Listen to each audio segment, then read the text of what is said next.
Let's talk about your early biohacking days and your relationship with modafinil. People ask you about that all the time. You recently posted a great tweet about it where you just asked a bunch of blog questions. I just love to hear your evolution with it, and now the way you talk to people about it, and then the way you explain, sometimes I use it, sometimes I don't, and these are the choices we have. Can you talk to us a little bit about what it is, your relationship with this? I know on your LinkedIn profile you used to stick Provigil on there, and it was almost an inside joke to the people who knew about it. Well, in Silicon Valley, people have known about this for a while. Modafinil is the smart drug. The one, if you've seen Limitless, the movie with Bradley Cooper, it was sort of patterned roughly off modafinil, and clearly that was a much bigger drug. But this is something where you take it and you're like, well, I feel more like myself than I have in a long time, and my ability to focus, you feel limitless. And when I started taking this stuff, I was working at a startup that sold for about $600 million in value. And I was getting my MBA at Wharton and doing that in an executive program that was the same number of hours as a full-time MBA program. So I was full on balls to the wall. I wasn't succeeding in the classes, and there was something weird going on because I'm quantitative and I pay attention. I'm like, I sit down to take a test, and the first question on the test I get 100. Second question I get 100%. Second question 70%. Third question 30%. After that, 0. And something's happening here, and it's predictable linear decline in performance, and I feel helpless. And I'm actually scared. I'm like, am I going to graduate? Because something is trashing my brain. I don't know what the deal is here. So I started, in fact, that was when I got my first brain scan with Daniel Amen. And it wasn't with Amen, it was with one of the people who trained with him for 15 years. And this guy was a psychiatrist. And he took one look at me, oh, getting your MBA, working full time, yeah, I know your type, you want Adderall. Like there are people who want Adderall for performance enhancement. Adderall's prescription methamphetamine. Yeah. So it kind of dismissively looks at me, and he said, well, we'll order the brain scan for you, but I think that's probably not right for you. So I come back and he looks at the report, and there's 2 pages of bad results and all these red splotches on my brain, and he goes, direct quote, "Inside your brain is total chaos. I don't know how you're standing here in front of me. You have the best camouflage of anyone I've ever seen." Okay. So my brain was not functioning very well. I was succeeding enough to graduate at Wharton, and I was at a startup that we sold for a lot of money. Okay. It's not like I wasn't performing. I was struggling greatly. And this is a really important point. Everyone listening to this, if we injected you with radioactive sugar and scanned your brains, there are areas for improvement. Everyone has them, almost without a doubt. There's probably a few people with perfect blood flow and perfect metabolic activity everywhere, and they're probably the happiest, most successful people you know. But they're very, very rare. So we can all improve that way. I had a lot of room for improvement. So one of the things when he saw that was like, good God, what drugs do you want? And we started out on Adderall. I took it for about a month and hated it. What was it like, or what did it make you feel like? Adderall made me focus a little bit better. It made me angry, and it made it so I didn't want anyone to touch me. Like I would take it and I would just want to go like sit in a room in the dark and just chill. It was really unpleasant for me. And you call it prescription methamphetamine. Do people hate it when you say that? Do they disagree when you say that? I don't think you can disagree. On the label it said D-methamphetamine salts. Like it actually says it on the label. It is prescription methamphetamine. Right. I wasn't saying that as a slam. That's just the generic name for what they prescribe. Okay. Little blue pills that are also sold as Adderall. Right. And there's Ritalin, which is not prescription meth, but what I had was actually prescription meth. Okay, right. And this is, yeah, okay. It wasn't the Heisenberg level though, so it was blue though. Right. It was blue. So you started with that, and then... And I said, there is research on this new drug called modafinil.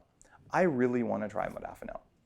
And he said, all right, it's off-label, but we'll give it a try. And I tried it. I'm like, holy crap, things are effortless. Like, I can pay attention again. Like, I got my brain back. This is amazing. And I was already taking a handful of other smart drugs that are less effective, but still very valuable, stuff I still take today.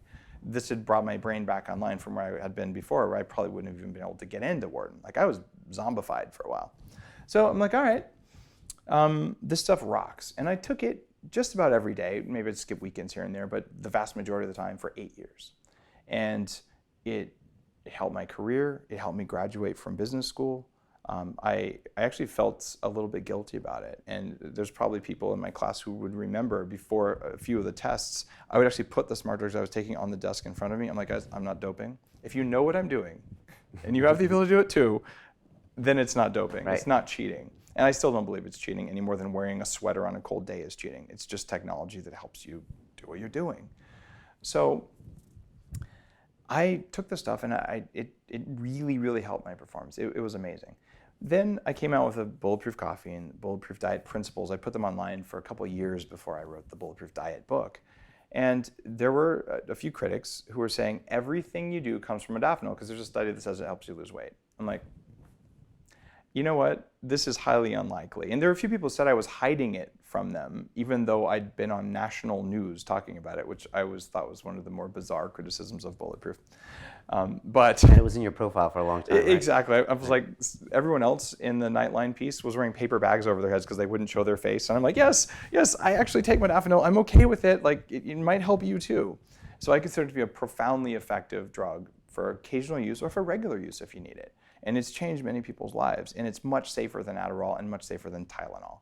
But it does have some potential risks. They're small, though, compared to many of the drugs we take. So I looked at the criticism. I'm like, okay, maybe this is valid criticism. Let's do the experiment. So I went off of modafinil. And I did it while I was drinking Bulletproof Coffee, while I was eating the Bulletproof Diet, while I was avoiding the things that make me weak. And when I did that, I measured using a university-grade cognitive executive function kind of testing. And what I found was that when I was off of modafinil, my decision-making time was more variable. In other words, you couldn't predict how long it would take me. Sometimes I was very fast, sometimes I was longer. But my average decision-making time was somewhere.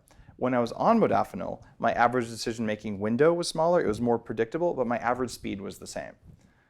Other than that, I felt good all the time, which I didn't have that before when I started taking modafinil. I had the energy to make it through the day, to feel good, to play with my kids at the end of the day. This energy was not something that I naturally had before. I'm like, all right, modafinil isn't doing very much for me.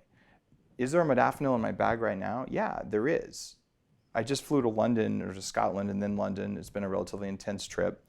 I actually just used Bulletproof Coffee and the normal stack of relatively lightweight smart drugs that I do every day. And the things I know about hacking light and temperature and all for jet lag. And you know what? I didn't need the modafinil. Right. But it was there if I wanted it, or if I was going to crash, I was like, man, I'm just too tired. Like, my brain isn't focusing. I really want to be present for the audience for this interview. I would have happily taken the modafinil, but I didn't need to. So that's where I am in my relationship with it today. I'm grateful that the people said, hey, everything you do, you scammer, it's because of modafinil. It caused me to experiment with something that I knew very well worked great. But when your brain is dialed in, when your nutrition is where it should be, when you're doing other things right, and probably some of the meditation and neurofeedback and things I've done, like I'm better performing now than I was. And so I use modafinil less. Talk to me about how people can get really sensitive about what they call a drug and not a drug. Like you said, this is technology. To watch the rest of this fascinating interview, click on the link below and go to londonrealacademy.com. There you can sign in with your social media, log in and watch the rest of the episode for free, along with all of our episodes on London Real, my webinars, and all of our premium content, all located over at londonrealacademy.com. So click on the link below, you'll be directed there and you can watch the rest of this fascinating interview, and I'll see you there.